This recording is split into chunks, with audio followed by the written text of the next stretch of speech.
그럼 어떻게 하면 돼요? 고쳐서 쓰면 되는 거야. 이게 불일치한 상태로 놔두는 게 아니라 고쳐서 쓰면 돼요. 그런데 이 불일치가 언제 발생했느냐? 등기관이 등기를 딱 하는 순간부터 잘못된 거냐? 아니면 등기할 때는 문제가 없었는데 시간이 경과되면서 달라지게 된 거냐? 그러니까 등기관이 딱 쓸 때부터 잘못됐다. 이걸 보고요. 원시적이라 그래요. 원시적. 원시적으로 자 불일치가 발생할 때는 그 등기는 무효는 아니에요. 유효해. 유효하지만 그지만 고쳐져야 되거든요. 근데 고쳐주는 게 자 등기를 할 때부터 처음부터 잘못된 것인지 아니면 나중에 잘못된 것인지 따라 가지고 등기 이름이 바뀌어. 자 등기관이 등기 쓰는 순간부터 잘못된 거예요. 그럴 때는 고쳐주거든. 무슨 등기한다? 이걸 경정 등기한다. 그럼 경정 등기. 그러면 등기할 때는 문제가 없었는데 시간이 경과되면서 이제 이게 잘못된 거다. 그럼 고쳐야 된단 말이에요. 그때 뭐 하고요? 변경 등기. 이렇게 하는 거지. 그래서 변경 등기라는 개념을 잡으려면은 자 어떻게 뭐가 무슨 단어가 들어가면 되겠어요? 후발적으로 일부가 불일치하게 됐을 때 고치는 등기다. 그럼 경정 등기라는 말을 개념을 잡을 때 들어가야 될 단어가 뭐예요?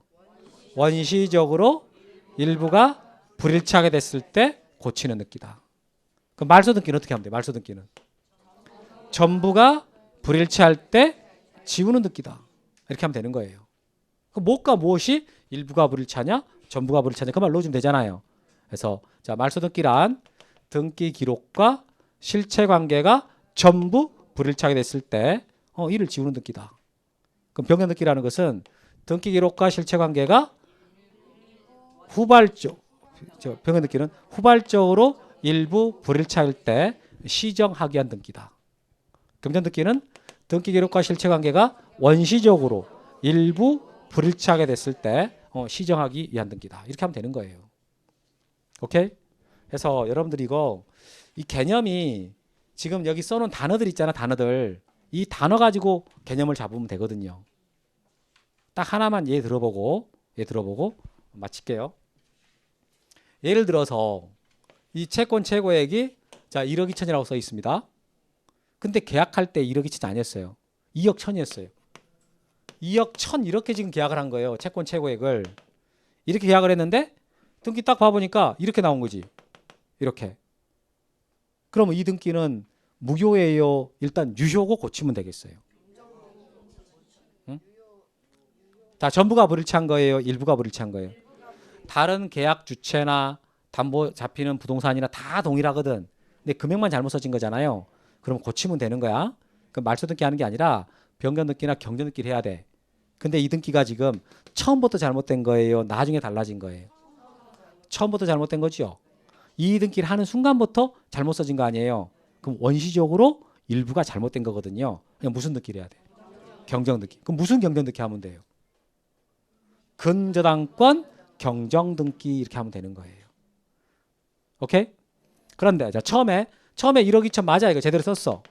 제대로 돼 있다고. 근데 중간에 금액이 쭉쭉 줄어가지고 이제 원금 2천으로 줄었어요. 그러니까 이제 설정자가 근저당권자한테 야 원금 2천밖에 안 되는데 1억 2천 쏘는 거 너무 많다. 이거 3천으로 좀 줄이자.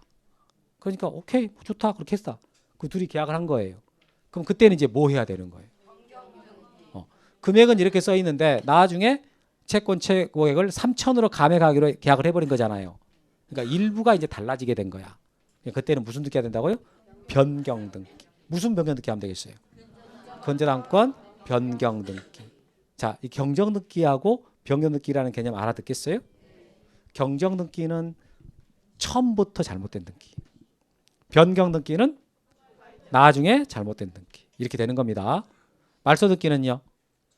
전부가 불일치한 거. 전부가 불일치한 거. 그러니까 무효가 되니까 지워버리는 거. 오케이?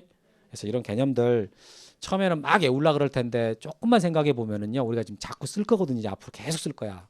그럼 익숙해지고 그러면 좀 쉬워집니다. 오케이? 진도는 여기까지만 할게요. 뭐 물어보고 싶은 건 시간 많아. 뭐 물어보시? 예. 자 여기서 오케이 이 부종성이라는 거 부종성 이게 부종성이라는 말이 원래는 발생과 소멸에 대한 따라다닌 거거든요. 발생, 변경, 소멸을 따라다니니까. 원래 여러분 이 여기 만약에 저당권이잖아. 저당권. 저당권이라고 써 있어요. 1억 이렇게 을. 그럼 채권이 진짜 1억이 있는 거거든요. 그럼 돈을 다 갚았어. 1억 다 갚아버린가? 그러면 저당권은요. 말소 안 해도 무효돼요. 이건 무효돼 버려. 저당권은. 저당권은 무효돼 버려. 효력 없어져 버려. 왜냐하면은 채권이 0이 되잖아요. 그럼 저당권은 따라가기 때문에 저당권 소멸해 버립니다. 이게 그래서 채권이 발생하지 않은 상태에서는 저당권 절대 들어올 수가 없고 채권이 0이 됐다? 그럼 저당권도 말소 안 해도 이미 무효가 돼 버린다고. 그런데 근저당권은 채권액이 0이 됐어. 0이 됐지만 이걸 말소 안 하고 놔두잖아요. 그러면 소멸한 거 아니야. 살아있는 거예요. 이게 부종하지 않는단 말이 그 뜻이라고. 이게 부종성이 없단 말이 그 뜻이에요. 그러니까 채권이 0이 됐어도 근저당권은 소멸하지 않아. 그러니까 별도로 이거 해지하자라고 약정을 하고 그리고 말소 등기를 해줘야 권리가 소멸을 하지. 이게 소멸하지. 그냥 내두고 있잖아. 그럼 채권액은 0이라도 이건 살아있는 거예요. 그러니까 나중에라도 돈을 추가로 빌리면서 이거 그냥 그대로 이용하자라고 하면은요. 그냥 유효하게 되는 거예요. 그렇게.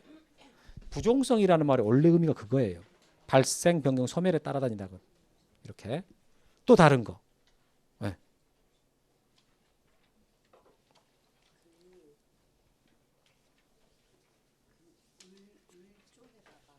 예.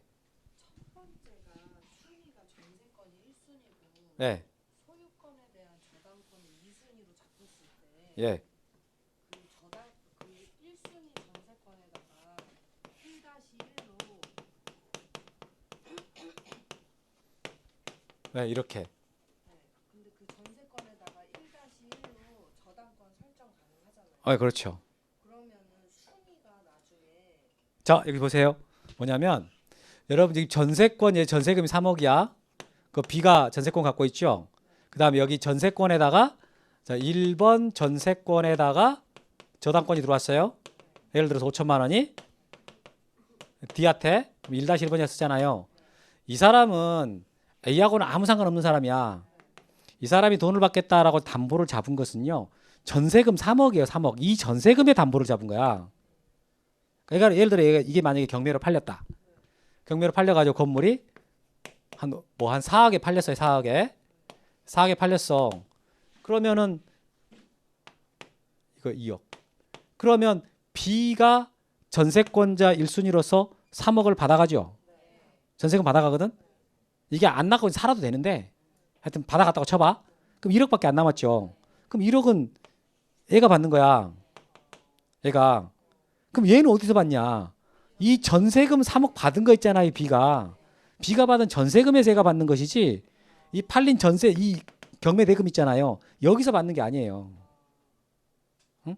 여기다가 담보를 잡았다고 3억 전세권에다가 담보를 잡았기 때문에 이 사람은 얘하고는 무관한 거지. 그거 물어본 거예요. 그죠? 네. 자, 그럼 여기까지 하시고 오늘 배웠던 거 한번 쭉 복습하고 가겠습니다. 제가 아까 여러분들하고 했던 게 소유권 이전 등기서부터 했거든요. 소유권 이전 등기 할 때 기본적으로 소유권 이전은 원인 없이 되는 경우는 없다. 법률 행위든 법률의 규정이든 반드시 있고 그 소유권 이전 등기 할 때는 항상 주등기로만 해요. 그리고 종전의 소유자는 안 지워요. 그런데 비교해서 소유권 외유 권리 이전 등기 할 때는 항상 부기 등기하죠. 그 종전의 권리자는 지워주고 그 두 개를 비교해야 돼. 그 다음에 소유권을 이전할 때는 소유권 전부가 이전될 때가 있지만 소유권 일부 이전할 때가 있어요. 그 소유권 일부 이전한다라는 말은 지분 이전한다는 뜻입니다. 실제 등기상에서는 단독 소유가 공동 소유가 되거나 공유자 중에 1인이 자기 지분을 다 넘기거나 일부 넘기거나 이런 것을 보고요. 소유권의 일부 이전이라고 말합니다.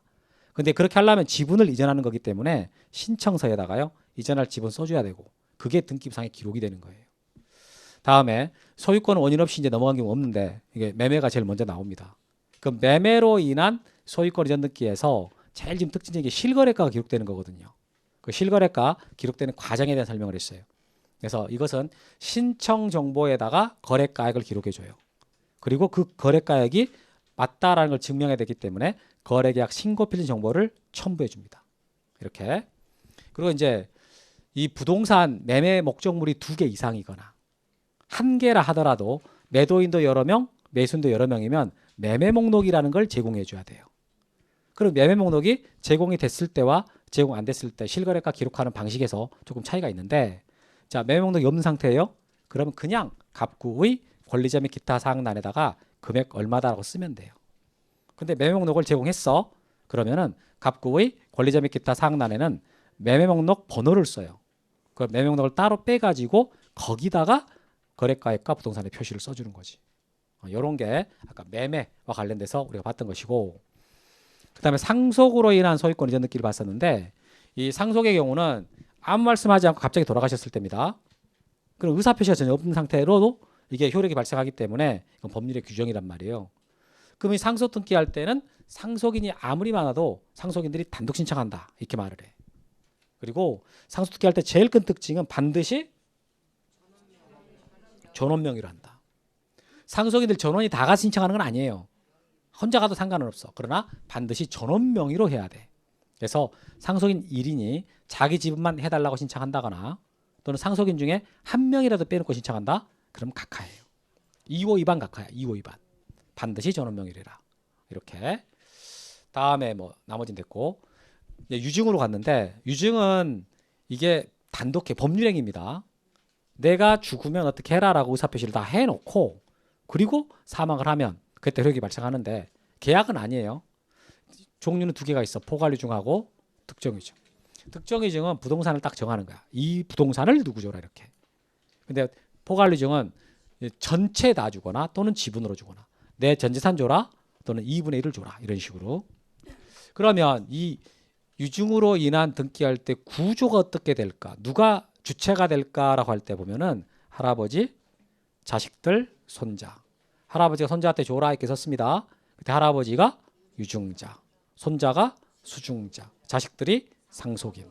자, 이 구조에서 이제 손자 명의로 등기를 할 때, 그럴 때 손자인 수증자가 등기 권리자가 되고 자식들인 상속인 또는 유언집행자가 등기 의무자가 돼서 공동으로 신청합니다. 이렇게 포괄 특징 둘 다 똑같다 이렇게 말했고, 그때 등기 원인은 몇 년 몇 월 며칠 유증이라고 써요.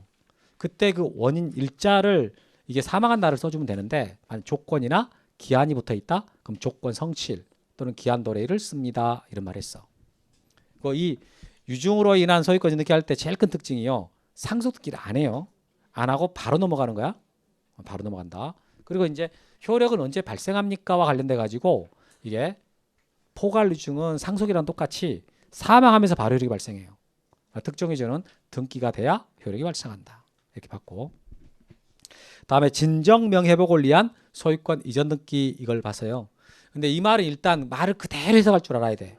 진정한 소유자가 자기 명의를 회복하게 한 등기다.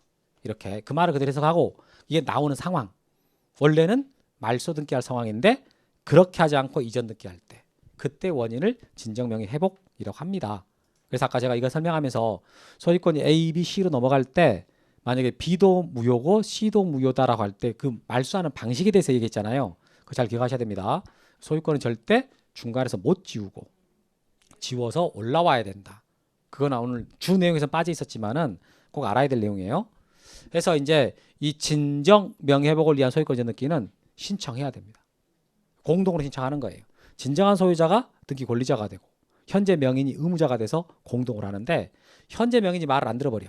그럼 소송해가지고 판결서 가지고 단독 신청하면 돼요. 그 이제 신청할 때 신청서에는요, 등기 원인은 진정명의 회복이라고 쓰는데 일자는 안 쓴다. 이렇게 쓰지 않는다. 여기까지가 맞고, 다음에 이제 저당권으로 갔죠. 저당권은 담보권인데 이 저당권이 담보권의 왕이라고 하는 이유가 뭐냐? 채무자가 저당권 설정자가 점유를 이전하지 않아. 그리고 담보 가치만 잡히지. 그래서 만약 약속 못 잡히면 못 지키면은 경매시켜서 거기서 물건 팔리면 우선 변제받는 그런 구조다. 이렇게 저당권의 목적이 될 수 있는 권리는 딱 3개예요. 소유권. 중요한가 본데 막 사이렌 올려주네. 응? 머리 시험 나올지도 몰라. 소유권, 지상권, 전세권. 딱 3개. 그리고 저당권은 부동산 일부에는 설정 안 돼요. 소유권의 일부인 지분에다가 설정하는 것입니다. 이렇게. 자, 그 다음에 이제 저당권을 공부할 때 여러분 이 구조 있죠, 이 구조를 꼭 기억하세요. 이게 굉장히 유용할 거라고. 이게 계약을 두 건을 한다. 돈 빌리는 계약과 담보 잡히는 계약. 돈 빌리는 계약에서 채권이 발생하고 이 주체를 채권자 채무자라고 그러고, 담보 잡히는 계약에서 저당권이 발생하는데 이때 주체를 저당권 설정자와 저당권자라고 표현한다. 이런 식으로. 근데 우리가 지금 배우는 건 저당권 설정 등기인데 그건 저당권 설정 계약, 이걸 원인으로 나오기 때문에 설정 등기 할 때 원인은 저당권 설정 계약이 됩니다. 이런 말 했어. 그럼 설정 등기 해 주세요라고 신청할 때 저당권자가 권리자고 저당권 설정자가 의무자인데, 저 등기할 때 반드시 꼭 써야 되는 내용은요, 누가 얼마 빌려갔냐, 채권액과 채무자를 써야 돼요. 근데 이제 소유권자가 설정할 때는 상관이 없지만 지상권자나 전세권자가 설정할 때는 지상권에 기한 저당권이다, 전세권에 기한 저당권이다는 표시는 해줘야 돼요. 그래서 이것들을 제외한 나머지는 전부 다 임적사항이다. 그리고 그럼 저당권은 주등기로 하겠냐 부기등기로 하냐, 이거 관련돼 가지고 자, 소유권자가 설정한 저당권이에요. 그럼 주등기로 해요. 그러나 지상권자나 전세권자가 설정한 저당권이다. 그럼 부기등기를 해줘야 돼. 이렇게. 자, 이렇게 이제 저당권 등기를 해놨습니다. 그럼 저당권 등기가 이제 나중에 말소가 된다 할 때는 이제 저당권 설정자가 권리자가 되고 저당권자가 의무자가 돼서 공동 신청을 해요. 근데 그냥 저당권이 있는 상태에서는 상관이 없는데 저당권이 이전돼 버렸어. 저당권이 이전돼 버린 상태에서 말소하려고 그러는 거야. 그러면 이제 저당권 설정자가 권리자가 될 거 아니에요. 그럼 의무자가 누가 되냐가 문제가 돼. 의무자가 누구냐. 종전의 저당권자가 을이었고 새로 넘겨받은 자가 병인데 그때 누구한테 말소해달라 그런다고요? 병. 여기서 뭐가 나온다고요? 병안에. 그게 나온다. 그래서 병한테 말소해달라고 한다.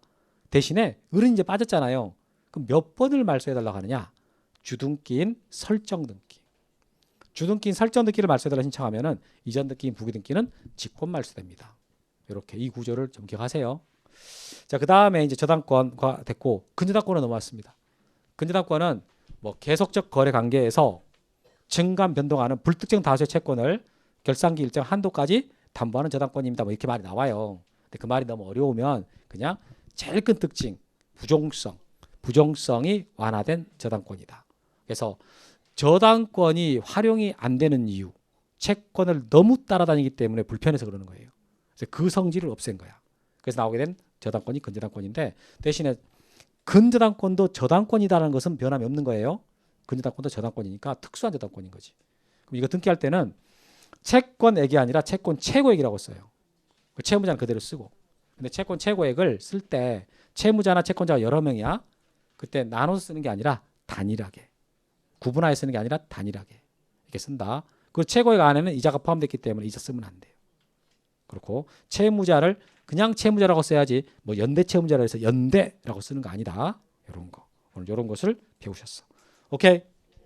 그리고 이제 그 아까 변경등기, 경정등기, 말소등기 개념 잡을 때 그럴 때 이게 실체관계와 등기 기록이 불일치하게 된 거거든요. 불일치하게. 그때 아예 지워버리는 등기가 있을 거고 고쳐서 쓰는 등기가 있는데 전부가 불일치해버렸어. 그럼 말소를 해야 돼요. 고쳐서 못 쓰는 거야. 근데 일부가 불일치해요. 일부가 불일치하면 무효는 아니거든. 고쳐 쓰면 돼. 근데 그 불일치가 언제 발생했냐? 등기할 때부터 발생한 거냐? 나중에 발생된 거냐? 등기할 때부터 발생한 불일치다? 그러면 그걸 원시적이라고 말을 해요. 이럴 때 고치는 등기를 경정등기라고 그러고 처음에는 상관없었는데 나중에 가다가 뭐가 달라진 거예요. 이제 그럴 때 고치는 등기를 변경등기라고 합니다. 그래서 이제 경정등기하고 변경등기는 고치는 등기구나라고는 알겠죠, 그죠? 시점만 다른 거예요. 시점만. 자, 오늘 여기까지. 그럼 등기법 재미있습니까? 진짜로 재미있나요? 혹시 좀 못 알아들으신 분들이 있을 겁니다. 조금 내용이 어려워. 어제 약간 좀 깊이 들어간 거 있잖아요. 그럴 때는 아무 걱정하지 말고 그냥 지나가면 돼. 지나가면 다음 순환 때 여기 설명할 때요. 우와, 내가 태어날 때부터 내가 등기를 잘했구나. 이런 생각이 들 정도로 잘 들릴 거라고. 알겠어요? 모태 등기요. 자, 그러면 마치고 다음 주에 뵙겠습니다. 수고하셨습니다. 직장 다니면서 시험 합격하기가 쉽지 않아요. 혼자 공부하면 물어볼 때도 없고 에듀윌 유료 회원은 평일 야간에도 심지어 주말에도 밀착 관리를 해주니까 의지가 많이 됐어요. 에듀윌은 합격의 지름길입니다.